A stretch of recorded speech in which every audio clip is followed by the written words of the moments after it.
last couple of days, we've had a couple of talks which have focused very much on the physical features of the landscape, and John will be continuing in that vein next. But for me, as a social historian, whilst that is interesting, what I am particularly interested in personally is the fact that, as far as I'm concerned, Bremhill is best understood as the interconnected lives of those who lived and worked there. I've enjoyed uncovering many of their stories, and I want to share just a few of them with you this evening. Sometimes I've been able to find out an awful lot about someone, but on other occasions I hit very frustrating dead ends, such as who was the medical practitioner Mrs. Roman, who administered to the local poor during the 1760s. And what happened to John Saunders, whose wife had died in childbirth, leaving him with 6 children, who then contracted smallpox. And most recently, I've wondered what was the sin of the leader of the Foxham Methodists, Richard Gockley, who died aged just 21 in 1743, that led some to believe his death, in a state of fevered delirium, was God's punishment. And mostly I've wondered who was Agnes Miles, who was tried and hanged for witchcraft in 1564 for the murder of baby William Bayntun. This is a picture of baby William's father from the family memorial at Bromham. The research into the circumstances surrounding the charge against Agnes was hugely exciting for me to research, and its writing felt more like composing a novel than actually writing a piece of research. For those of you who didn't attend the talk, I just want to go over the circumstances because it is so fascinating. The Bayntun family were owners of the manors of Bremhill and Stanley, and they were courtiers during the reigns of Henry VIII, Mary and Elizabeth I. William's mother, Agnes, was related to both Anne Boleyn and Catherine Howard. Her own father had been executed for treason, and in her youth she'd had a scandalous affair with a married man who'd left her all his money. She'd inherited only after the other claimant had been executed for murder. She married Edward Bayntun later in life, and Edward's own family were also pretty interesting. Edward's father had been vice-chamberlain to no less than 5 wives of Henry VIII, and he'd done very well during the dissolution of the monasteries. His brother Andrew had inherited the estates from their father, but had almost lost the entire family fortune. In 1564, Andrew died, and the Bayntun fortune came to Edward. However, due to his brother's incompetence, Edward was obliged to spend most of the year actually fighting through the courts to gain full access to the father's estate. Into this, a baby William was born after years of childlessness. But he died in what was soon interpreted as suspicious circumstances. Accusations were made against a Stanley widow, Agnes Miles, who was taken to the county jail and confessed to killing the child using witchcraft. What is more, Agnes also stated that it was the baby's aunt Dorothy Bayntun, whose own children were next to inherit, who had instigated the killing. I don't know next to nothing about Agnes's background, who her family was, but she is likely, given similar cases, to be an older woman and of modest background. And as a widow, probably had no family to protect her. She may have been a servant in one of the Bayntun properties, either Bremhill or Stanley, or a local wise woman who dispensed remedies, but this is conjecture. Edward and Agnes believed that William had been killed by Agnes Miles in collaboration with the baby's aunt, but the authorities were unsure and called on the services of a witchfinder who corroborated the story. Agnes was hanged, and in a strange turn of events, the witchfinder was then imprisoned. Dorothy Bayntun and her husband then began legal proceedings against William's parents. There is very much more to this story, which I've not laid out here, but tantalizingly, I think there's much more to be discovered. Agnes was definitely a victim, but on the other side of the coin were the parish villains. Lately, I've been looking into Bremhill's religious history. One of the biggest villains that I can see of Bremhill past, from a 21st century perspective at least, was probably the 17th century vicar John Tounson. Although in this tale I've tried very hard to see things from his perspective, what he actually got up to, in my mind, placed him somewhat beyond the pale.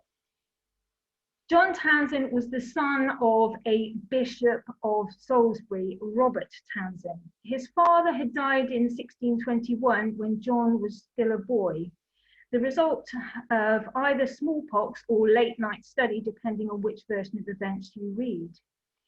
John was left one of 15 children to be cared for by their mother.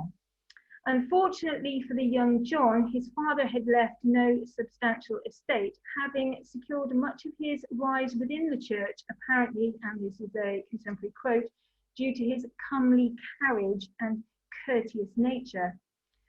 Luckily, his uncle, his mother's brother, who is this chap here, John Davenant, was made the next bishop.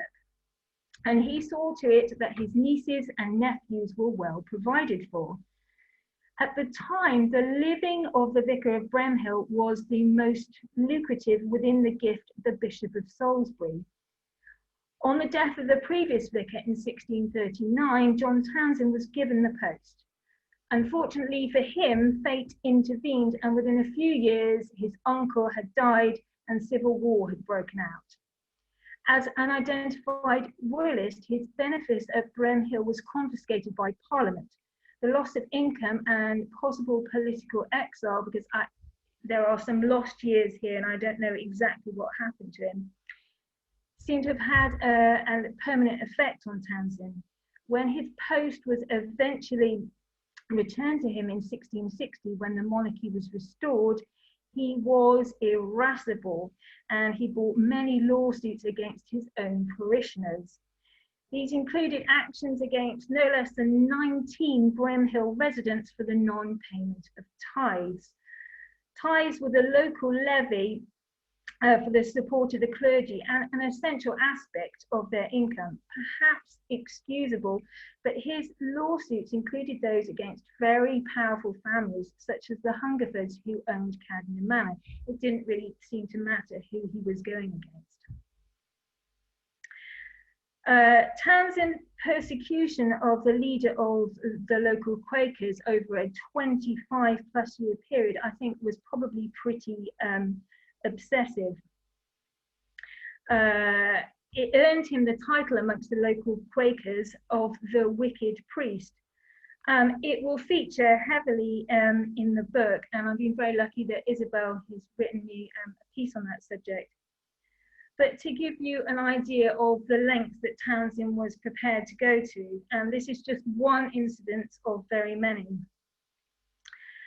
During the 1680s, he ordered one of Bremhill's church wardens and one of his own servants to disturb a meeting of local Quakers, which they did. They reported those at the gathering, which at the time was illegal, and it resulted in a number of them being fined. Excusable maybe, given that it was against the law. However, his cronies, apparently on his cognizance, then rustled or kidnapped 4 cows belonging to Jane Hill, the local Quaker leader. And they hid them, these cows, amongst Townsend's own herd for over 2 weeks. It's very strange, but I think this is possibly even within, Townson liked to graze his cattle within the churchyard, which did cause some of his parishioners some upset. So it might even have been there. A kinsman of Townson then pretended, apparently, to buy the cattle off the rustlers and return them to Widow Hale in, in a very altruistic manner. A few days passed, and then he returned and started demanding money from her, the money that he said that he had bought the cattle with. She refused him, and despite urging her many times, eventually he gave up. This kinsman then, and this was all with the cognizance of the vicar, then reported her to the local magistrates, whom I assume were either not given the full story or perhaps they didn't care to think about it too much. They granted the conspirators a warrant to take the cattle off the widow, so they took off her legally what they'd originally stolen.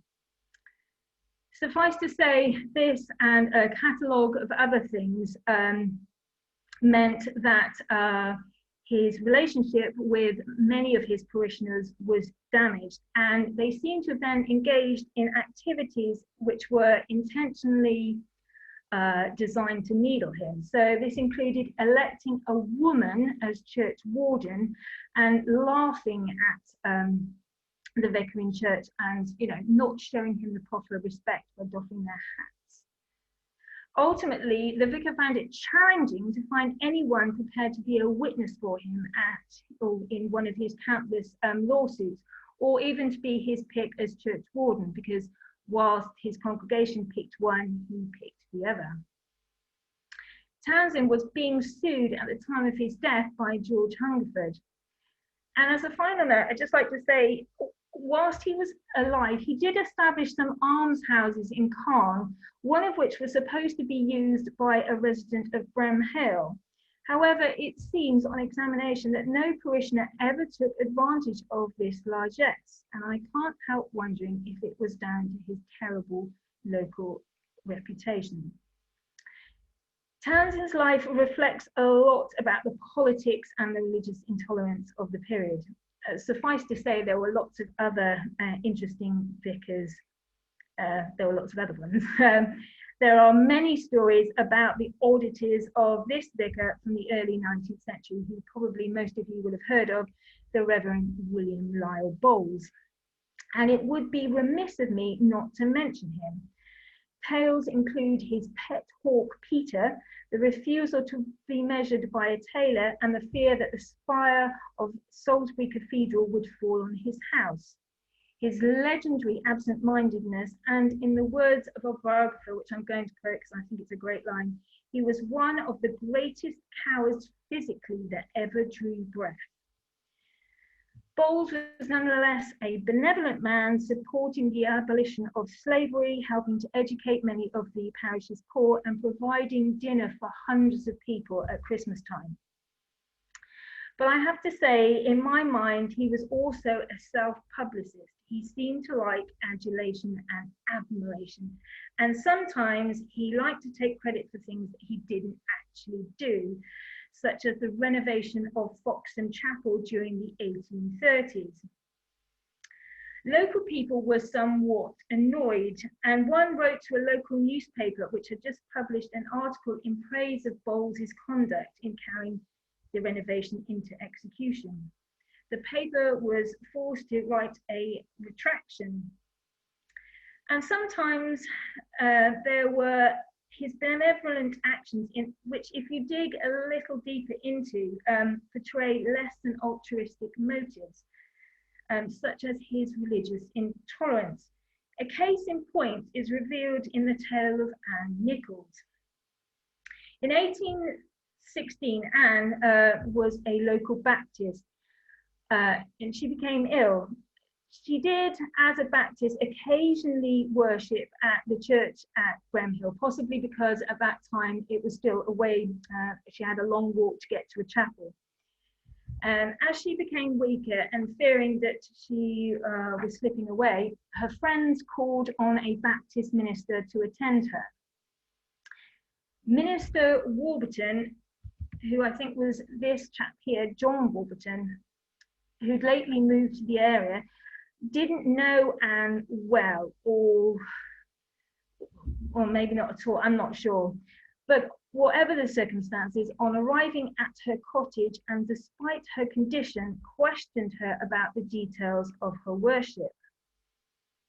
On hearing of her attendance at church, and this is from Bowles's version of events, Warburton offered no words of comfort and refused to pray with her. The implication being that by worshipping at the church, she was bound to suffer eternal damnation, and became inconsolable. And seeing her great anguish, her friends asked the Reverend Bowles to pray for her instead. On hearing of the circumstances and having a self-confessed low opinion of what he termed false teachers, he set about over a series of visits to both console Anne and to try and convert her to the Anglican faith.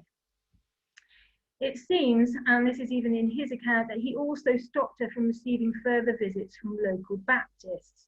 And this is a quote from Bowles: "I thought it best that none of the gospel disputers of the village should see her." She died, according to Bowles, happy and in the bosom of the Anglican Church. But it didn't end there. Within a few days, Bowles had written a pamphlet about the episode, which he published himself, and in which he was very much the eponymous hero, and the Baptist minister Warburton very much the villain. For example, it contains this line: "But for my interference, she would have died raving mad." It caused something of an uproar against Minister Warburton, who was obliged to defend himself from the pulpit. One of the things that has come through down the centuries is how neighbours of Bremhill could fall out, and how these arguments sometimes really did get out of hand. In the 18th century, William Watt of Stanley fell out with his neighbour when he made, and I quote from the, this is from the manorial records, "a new hole in his garden for the reception of water from his house." Unfortunately, and I'm unsure exactly how, the hole caused his neighbour's garden to overflow with waste water, and by this I think it means sewage. His neighbour, Thomas Hood, was understandably not pleased, and Hood then cut his hedge, and by hedge I think he meant his trees, and trees with very significant branches, which he dropped onto his neighbour's house in a fit of anger, whereby, according to the court recording, his house is damaged. In this case, the sorry mess was sorted out at the manorial court, and both men had to put the damage right, and were charged, I think it's a 5-shilling fine. These conflicts were often resolved within the parish, the manorial court, or by using the vicar to mediate, or when things got out of hand, resorting to the local tithing man, who was like a village bobby before there were such things, justices, and later a constable. In 1600, a single woman by the name of Sybil Ledgers became pregnant, and it seems to have become something of a topic of gossip amongst the parish. It precipitated a lot of discussion about who the potential father was, and it began really with accusation of late-night trysts in her stepfather's ox house. But despite the mediation of the vicar and a magistrate, it descended into allegations of and threats, assault, housebreaking, and even the abduction of a pet. It's all going to be in the book, but it is very bizarre. You know, the court records include things like a man galloping through the village with an 8-foot pole, threatening people, late-night parties, and very suspicious men wandering about in hoodies. So this case ended up in the courts. I'm not quite sure how it ended up, but hopefully okay for Sybil. Another interesting lawsuit occurred a few years later. It should be said that I've never actually researched a sex scandal before, but John Harris at East Tiverton, or as he was called, the Swan-footed Knave, definitely ticked that box. Now, this isn't Harris, but I felt I needed to have some kind of illustration of him. So This particular case involved adultery, incest, prostitution, sexually transmitted disease, solicitation of women into prostitution, allegations all of which Harris vehemently denied. But the people of Bremhill very much seem to have believed them, and there was a reaction against him and his immediate family. Mocking poetry was composed and distributed through the village and beyond, and broadcast in the most imaginative ways. It was sung in church, shouted from the belfry. You know, it's going to be very much in the book, and it was the source of the talk, so I'm not going to dwell on it too much.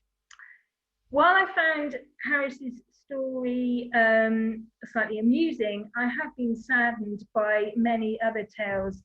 The 1830s and 40s were particularly difficult as far as I can see in Bremhill.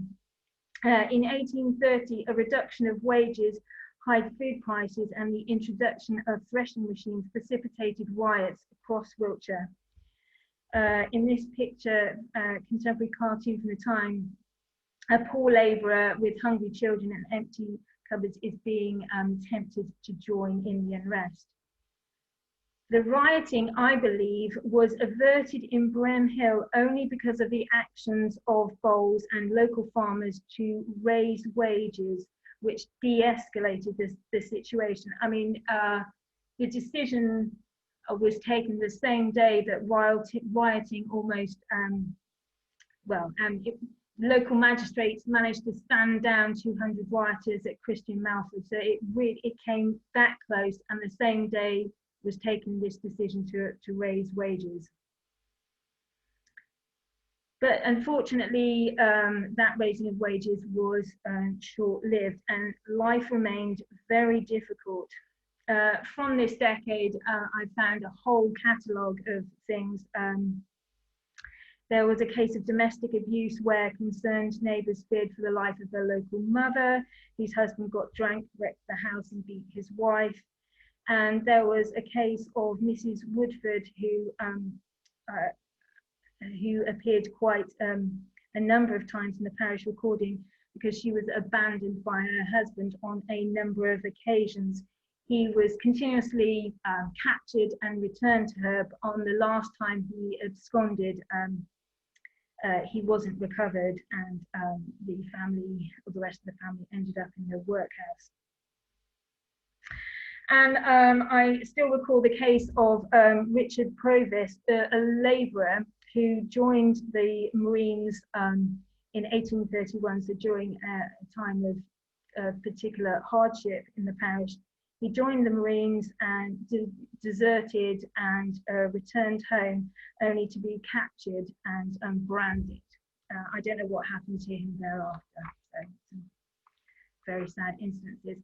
But having said that, I've also been bowled over by the support provided by the parish for the less fortunate, the early organisation of welfare, early medical provision, subsidised housing, and of course the strength and resourcefulness of many local women such as Mary Ferris and Lucy Simpkins, who stood up in the hungry 1840s and gave speeches to highlight local deprivation and in support of the anti-corn law movement. This is some of their publicity. Both women spoke at an infamous meeting at the Cross at St Martin's Church in Bremhill during February 1846, of which I've written quite extensively. In London, Charles Dickens was moved by a transcription of Lucy's speech in one of the newspapers and was inspired to write a poem, Hymn of the Wiltshire Labourers. The research has also taken me to plenty of places that I never thought or never imagined on starting it, such as with the local teen Henry Hawkins to Bermuda with the Navy during the Napoleonic times, where the Admiralty discharged him for unexplained reasons. And a few decades later with William Woodford serving on board the royal yacht Osborne, taking the royal family to and from the Isle of Wight and around the Mediterranean. And there have also been the really, really odd stories. The local labourer who could cure jaundice by burning a patient's urine. And I don't think I'm ever going to forget that in the 19th century, there was a Bremhill tradition to pass a naked child through a cleaved ash tree at sunrise on the 1st of May to cure hernias. For one child, Henry Head, the cure didn't work as the ash tree was later cut down, tragically, and I assume for reasons that aren't related to this cure. He died in his 20s at the county asylum. So those are just some of the stories that I wanted to share with you, some of which you may have known, but hopefully lots that you didn't know. So all of those things are going to feature in the book. So I need to bring you up to date on how that's progressing. Well, COVID-19 has made things a little bit difficult. The Wiltshire and Swindon History Centre has been closed. It's now reopened again, which is wonderful, but my access is currently restricted to just 1 day a week. I've also been unable to get to Bowood. So this has made things difficult, but I have tried to be creative and use sources that are available to me digitally or that are transcribed in books. And I've also had help from you guys with the work that was done on the census recording, which has been really helpful in me finishing off the economic history chapter. So far, I've looked at the parish's social, economic, religious and governmental history and completed some of the early drafts for these topics. I've also completed sections for the VCH volume on the same. I'll have a draft of the book by early next year, and the book should be published this time next year, all being well. So that's my little bit of an update. I don't know if there are any questions or any thoughts on that. Thank you very much, Louise. That was excellent and really good to hear of the progress you're making and of all the fascinating stories you've unearthed. If you'd like to unshare your screen now, then we can see all the participants and see. Yeah, sure. Would like to ask any questions. I'm going to keep it fairly short so that we don't overrun too much, but we certainly got time for a few questions. Anybody got any questions for Louise or comments? I can't see everybody, so just speak if you want to say something.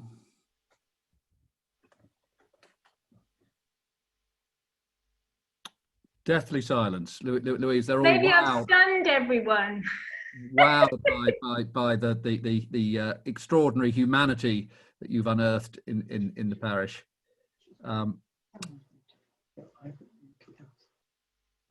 Okay, well look, oh no, David, you'd like to ask a question?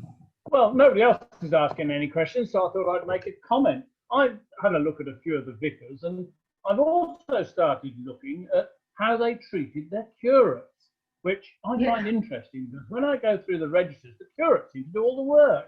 And then when it matters, they get rid of the curate. They don't get the boss's job. So they end up going to another parish. And I find that quite fascinating. And I'm sure you've found that as well, Louise. Yeah, a completely thankless task. And the income of the curates compared to the vicars was, you know, terrible. They like to pay their curates as little as possible. As John Tounson was the embodiment of. Do we know, Louise, why Bremhill was such a rich living?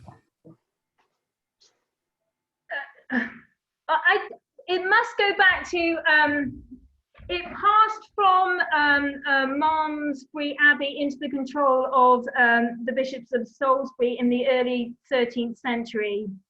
And it passed with both Foxham, and obviously it was annexed to Highway as well, all of which provided part of that income. They had great tithes, so the tithe income was certainly significant. I think for Tounson, it was, you know, the living was worth £300 a year, when a general vicar of Wiltshire only got about £80 a year. So, you know, it was significant.